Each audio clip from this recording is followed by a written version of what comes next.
मी माननीय मुख्यमंत्री साहेबांचं अभिनंदन करतो। अनेक वेळेला MPSCच्या संदर्भामध्ये जो लाखो विद्यार्थ्यांचा, लाखो तरुण तरुणींच्या जीवन मरणाचा प्रश्न असतो, त्या संदर्भामध्ये कालच 385 जागांची जाहिरात कालच्या लोकसत्ता पेपरला आलेली आहे। अनेक वेळेला मागणी होते, परंतु टाइम टेबल आपलं बिघडलेलं असलेलं, त्यामुळे 2022 साली ज्या परीक्षा झाल्या, गॅजेटेड ऑफिसर्स किंवा प्रशासकीय सेवेत जे अधिकारी जाणार आहेत त्यांच्या, कोर्टाच्या निर्णयामुळे त्याचे निकाल 2024 मध्ये लागले। मोठ्या प्रमाणामध्ये ते अधिकारी भरती झालेले आहेत, त्यांना नोकऱ्या देण्यात आलेल्या आहेत। पण उरलेले काही अधिकारी आहेत किंवा जे उमेदवार होते, जे सेवा परीक्षा पास झाले, त्या अद्यापही प्रशासकीय ऑर्डर्स राहिलेले आहेत, तर त्या कधी देण्यात येतील हा एक माझा मुद्दा होता। माननीय मुख्यमंत्री महोदय, आपण UPSCच्या धर्तीवर अभ्यासक्रम इम्प्लिमेंट कसा होईल हा एक महत्त्वाचा मुद्दा होता। आणि आता जी आपली पूर्व परीक्षा, मेन एक्झाम आणि त्यानंतर मौखिक परीक्षा आणि त्यानंतर मेडिकल, पोलीस चा रिपोर्ट आणि प्रत्यक्ष प्रोबेशनरी ऑफिसर्स म्हणून त्यांच्या ज्या नियुक्त्या होतात, याचा टाइम टेबल आपल्याला आखणं फार आवश्यक आहे। कारण जवळजवळ 6-7 लाख विद्यार्थी या परीक्षेला बसत असतात, त्यांच्या जीवन मरणाचा प्रश्न असतो। बरेचसे विद्यार्थी हे ग्रामीण भागातले असतात आणि ते पुणे मुंबई सारख्या ठिकाणी या परीक्षेसाठी येत असतात। 5-5, 10-10 वर्ष आयुष्याचे महत्त्वाचे त्यांचे या अभ्यासामध्ये जात असतात आणि गुणवत्ताधारक जे विद्यार्थी असतात त्यांची निवड झाल्यानंतर देखील त्यांना नियुक्तीसाठी अतिशय विलंब होत असतो। यामध्ये आपण लक्ष घालावं अशी माझी विनंती आहे। दुसरं, अनेक वेळेला विद्यार्थी मुद्दे काढतात की नुसते सब्जेक्टिव्ह किंवा ऑब्जेक्टिव्ह प्रकारचे प्रश्न विचारले जातात, त्याऐवजी डिस्क्रिप्टिव्ह स्वरूपाचे प्रश्न विचारावेत। कारण ग्रामीण भागातून जो विद्यार्थी असतो त्याला डिस्क्रिप्टिव्ह स्वरूपात लिहिण्याची सवय असते किंवा उत्तर देण्याची सवय असते, हा एक मुद्दा होता। त्यानंतर आपण लेखी परीक्षा झाल्यानंतर बऱ्याच वेळेला मौखिक परीक्षेला वेळ लागतो, म्हणून माझं मत असं आहे, माझी विनंती पण आहे की आपण विभागीय स्तरावरती मौखिक परीक्षा घ्याव्यात। त्यासाठी चेअरमन अधिक आपले जे लोकसेवा आयोग MPSCचे चेअरमन अधिक आणखी सदस्य वाढवण्याची काही तरतूद करता येईल हे सुद्धा पाहणं आवश्यक आहे। आणि शेवटचा मुद्दा आहे की आपण जे आउटसोर्सिंग करतो बाहेर परीक्षेसाठी, आपला स्टाफ नसतो बऱ्याचशा वेळेला, तर तो वाढवावा अशी माझी शासनाला विनंती आहे। आणि AIचा आता सर्वच ठिकाणी वापर होतो किंवा क्लाउड सर्व्हर आपला असतो, त्याचा सुद्धा वापर या MPSC परीक्षेसाठी करता येईल। धन्यवाद। माननीय सभापती महोदया, माझी आपल्याला विनंती आहे की आमच्या विरोधी पक्षाच्या सदस्यांना आपल्या चेंबरला बोलवून चहा पाणी वगैरे करून जरा त्यांना आपण त्यांची समजूत जी आहे ती घालावी। सन्माननीय गर्जे साहेबांनी मला न्याय द्यायचा, पण तुम्ही ऐकायलाच तयार नाही। तुम्ही न्यायचं ऐकायला तयार नाही, हा प्रॉब्लेम आहे। सन्माननीय गर्जे साहेबांनी अतिशय महत्त्वाचा विषय या ठिकाणी उपस्थित केला आहे। MPSCच्या संदर्भात आपण जे काही प्रश्न उपस्थित केले आहेत, पहिल्या तर आपण जे लोक राहिलेले आहेत त्यांना आपण कधी नियुक्ती देणार असं सांगितलं आहे। केवळ 14 लोक आता राहिलेले आहेत ज्यांच्या कागदपत्रांमध्ये काही त्रुटी आहेत, बाकी सगळ्यांचं पूर्ण केलं आहे। त्यांचे ट्रेनिंगची देखील आपण व्यवस्था केलेली आहे। या 14 लोकांनाही आपण लवकरच त्यांचं सगळी तपासणी पूर्ण करून आणि त्यांनाही नियुक्ती देऊ। मुळातच आपल्या लक्षवेधीचा एकूण रोग जो आहे तो मला असं वाटतं अतिशय योग्य आहे की UPSC मध्ये त्याचं कॅलेंडर हे पक्क असतं. कधी परीक्षा होणार, कधी मेन्स होणार, कधी त्याचे इंटरव्ह्यू होणार. आपल्याकडे दुर्दैवाने कॅलेंडर आपण डिक्लेअर केल्यानंतरही गेल्या 5-7 वर्षात आपल्या असं लक्षात आलेलं आहे की आपल्याला सातत्याने तारखा बदलाव्या लागतात. पण याचं मुख्य कारण असं आहे की आपल्याला माहिती आहे 2018-19 पासून आपल्याकडे सातत्याने वेगवेगळ्या आरक्षणाच्या प्रश्नांमुळे कोर्टाचे निर्णय येतात. मग कशी SCBCचा विषय येतो, कधी EWSचा विषय येतो, कधी EWS मधल्या SCBCचा विषय येतो आणि मग त्यात वेगवेगळ्या कोर्टामध्ये जे काही स्थगिती येतात त्याच्यामुळे हा वेळ जास्त लागतो. पण आपला हा पुढच्या काळातला प्रयत्न असेल की UPSC प्रमाणे MPSCने देखील योग्य अशा प्रकारचं कॅलेंडर जे आहे ते तयार करावं. दुसरं आपण जे डिस्क्रिप्टिव्हच्या संदर्भात सांगितलं, 2023 साली आपण डिस्क्रिप्टिव्ह आणलं होतं. त्यावेळेस आपल्याला सगळ्या विद्यार्थ्यांनी मिळून विनंती केली होती. त्यावेळेसच आपण घोषणा केली होती की शेवटचा चान्स म्हणून 2025 पर्यंत सर्वांना चान्स दिला जाईल आणि 2025 पासून डिस्क्रिप्टिव्ह अशा प्रकारेच आपल्या परीक्षा होतील. त्याप्रमाणे तो निर्णय झालेला आहे, MPSCने घेतलेला आहे. MPSC यावर्षीपासून डिस्क्रिप्टिव्ह परीक्षाच घेणार आहे. बहुतांश विद्यार्थ्यांचं त्याला समर्थन आहे, काही विद्यार्थ्यांचा विरोध देखील आहे. पण आता तो विरोध आपण याकरता त्या ठिकाणी ग्राह्य धरणार नाही, कारण आपल्या विद्यार्थ्यांचं UPSCत नुकसान होतं. UPSC डिस्क्रिप्टिव्ह आहे आणि MPSC जर डिस्क्रिप्टिव्ह राहिली नाही तर आपले विद्यार्थी इकडचे तिकडची तयारी करू शकत नाही. आणि म्हणून त्या संदर्भातला निर्णय जो आहे हा निर्णय आपण घेतलेला आहे. यासोबत खरं म्हणजे आपण आउटसोर्सिंगचा जो विषय सांगितला, तर MPSC मध्ये पेपर सेटिंग स्वतः MPSC करते, एक्झाम MPSC कंडक्ट करते. काही आपण इन्फ्रास्ट्रक्चर बाहेरचं घेतो, बाकी सगळं त्या ठिकाणी MPSCच्या माध्यमातूनच होतं. आणि आपल्याला माहिती आहे सुदैवाने MPSCने गेल्या काही वर्षांमध्ये पारदर्शी पद्धतीनं परीक्षा घेण्याचा उपक्रम चालवलेला आहे आणि त्यात कुठलाही गोंधळ झालेला नाही.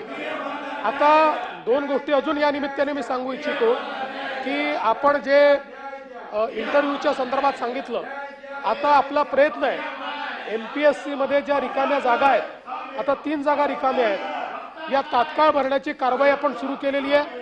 एका जागेच्या संदर्भातली कारवाई जवळपास पूर्ण झालेली आहे. 2 जागांच्या संदर्भात आपण ॲड देतो.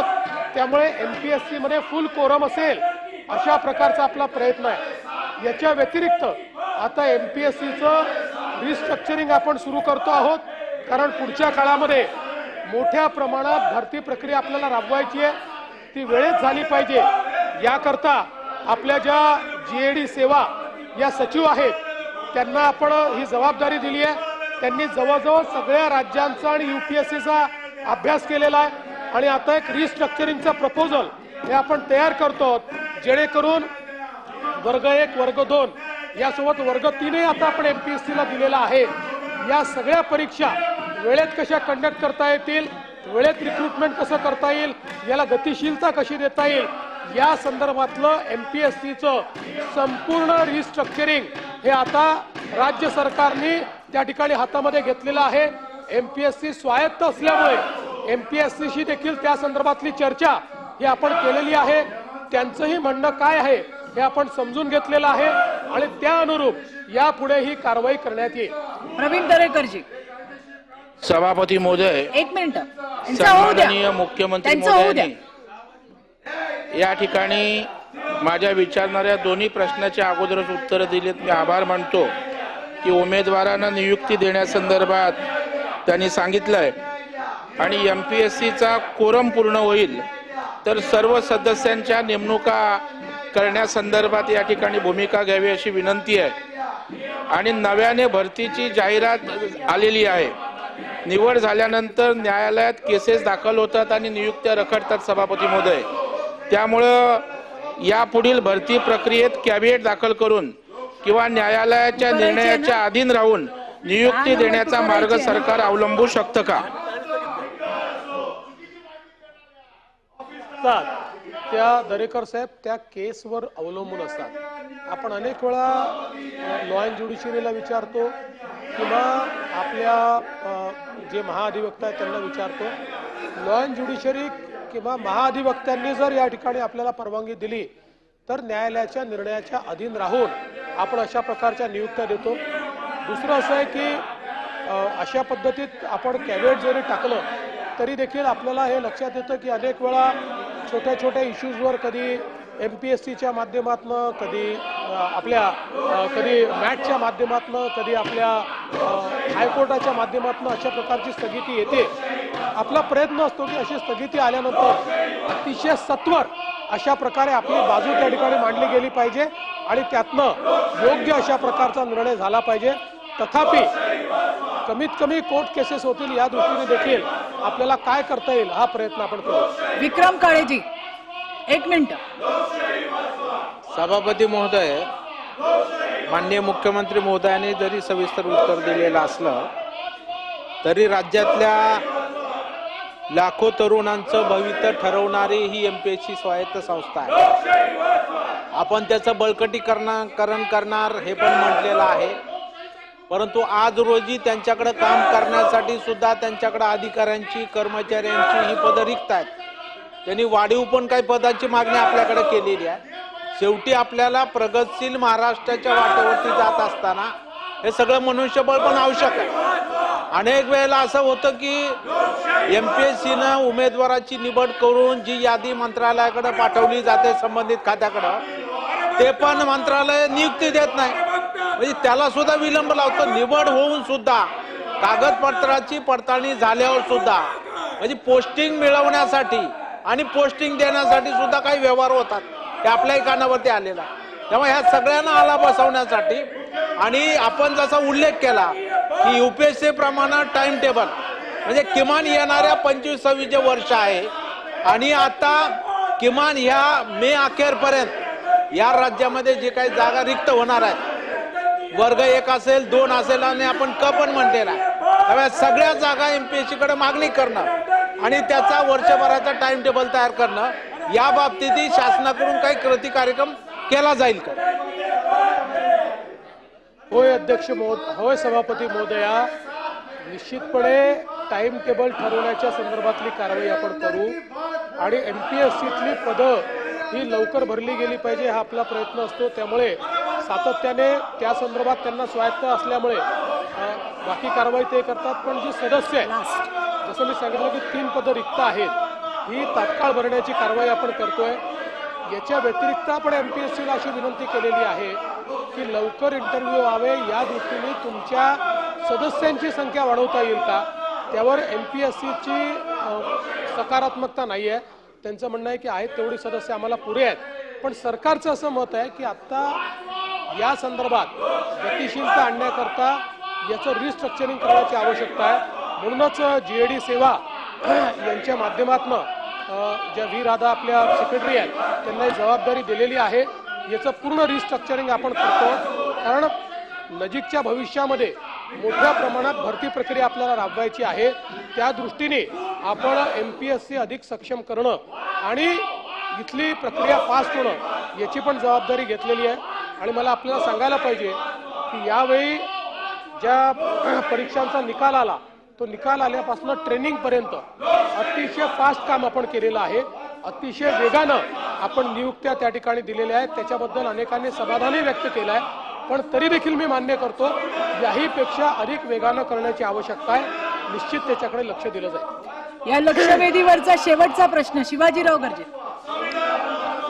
साहेब, आपल्याला एक विनंती आहे की UPSCला इंग्रजी माध्यम बरोबर आहे, अनेक पुस्तकं त्यामध्ये उपलब्ध असतात, परंतु MPSCला प्रामुख्याने ग्रामीण भागातले मुलं असतात, तर त्यांना मराठी पुस्तकं किंवा मराठी अध्ययन करण्यासाठी मराठी भाषेमध्ये अशी पुस्तकं काही शासनाकडून उपलब्ध करून देता येतील किंवा एखाद्या एजन्सीकडून उपलब्ध करून देता येतील का, एवढी विनंती आहे.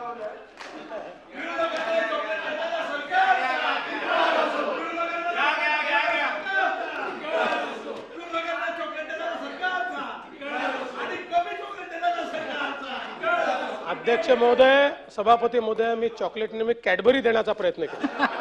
साधं नाही, चांगलं कुठलं काय म्हणतात त्याला डेअरी मिल्क देण्याचा प्रयत्न केलेला आहे.